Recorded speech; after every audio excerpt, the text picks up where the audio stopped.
কিরে শুনলাম তুই বলে পাকা বাড়ি করলে? তো বেটা পাকা বাড়ি বাইত বেটা 5 তলা ফাউন্ডেশনে 10 তলা 2টা বিল্ডিং করছি।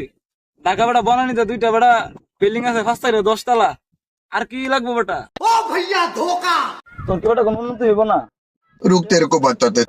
আমার উন্নতির কথা কয়া তোরে লাভ আছে? তুই কই আর আমি কই বেড়া। দুবাইর যে শেখ আমার লগে কত হইছে বেড়া, বুর্জ খলিফা আমার নামে কইরা দিতেছে। আর যে গোল্ডেন গাড়ি গুলা দেখতেছ সেইটা তো বাংলাদেশে 2 দিন পরে আমি আনাইতাছি বেটা, চলবি? তোরে দিমু ওরে দিমু সবাইরে দিমু একটা কইরা। झूठ पे झूठ झूठ पे झूठ बोलती जा रही है, शर्म नहीं आती? কি বলিস বেটা, এগুলো কিভাবে সম্ভব? সম্ভব সম্ভব সবই সম্ভব। এই কারে ফার্স্টে ট্যাপ করে রইছে, শালা 500 টাকা নিয়ে গেল। শালা 5টা টাকা পাইছি, এটা দিয়ে এখন গিয়ে চানাচুর কিনা খামু।